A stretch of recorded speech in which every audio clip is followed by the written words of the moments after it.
ये मैंने पहले भी बहुत बार बताया कि स्वयं कोई भी देवी देवता, चाहे वो माँ काली हुई, माँ दुर्गा हुई, माँ बंगलामुखी, या फिर बालाजी महाराज से लेकर के कोई भी शक्ति हुई, वो स्वयं किसी व्यक्ति के शरीर पर नहीं आती है। अगर आती है तो उनकी योगनियां, उनके दूत, उनके गण, उनके सेवक हमारे शरीर पर आते हैं, लेकिन वो आते उन्हीं की इजाजत से हैं, उन्हीं की परमिशन से आते हैं। तो हम उनको माँ के शब्द से ही पुकारते हैं, हम उनको माँ काली का ही नाम देते हैं। हम ये नहीं कहते हैं कि योगनी है या तत्व है या जो भी है, वो नहीं बोलते हम उसको सिर्फ और सिर्फ माँ काली के नाम से ही जानते हैं। तो माँ काली का हम उनको नाम देंगे। अब अगली चीज, जैसे आपके ऊपर सवारी आ रही है, शुरुआती दौर में जब किसी के ऊपर सवारी आती है तो कभी भी सवारी पूरी तरीके से एक पहली बार में नहीं आती, क्योंकि आपका जो शरीर है ये इस लायक नहीं है कि आप एकदम से किसी भी ऊर्जा को अपने अंदर समाहित कर सके। तो कुछ कुछ परसेंट करके सवारी हमारे अंदर आती है। तो जब शुरू में आपके ऊपर सवारी आती है तो आपको उस समय पूरी तरीके से होश रहता है।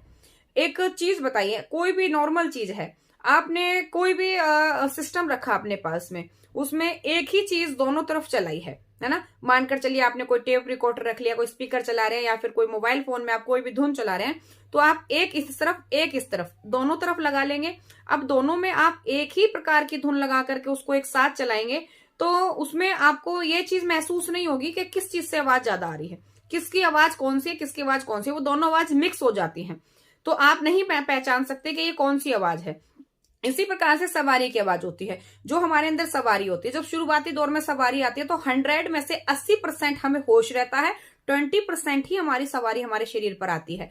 तो उस समय हमको यही लगता है कि ये जो भी कर रहे हैं हम कर रहे हैं, हमारी ही सारी चीजें हैं, हम ही अपने दिमाग, क्योंकि हमारा दिमाग उस समय पूरी तरीके से कार्य कर रहा होता है, तो हमको सब चीजों का ज्ञात रहता है।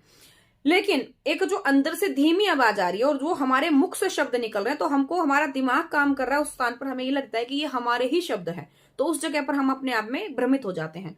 तो ऐसा नहीं होता, वो सवारी होती है लेकिन 20% सवारी होती है, उसके कुछ तत्व हमारे आगे आते हैं।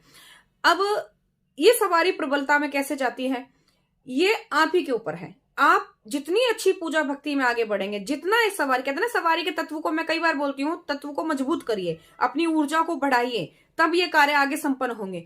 तो ऊर्जा मतलब यही है कि आपके अंदर 20% तत्व तो आ गया, अब इस 20% तत्व को 100% में कैसे बदलना है।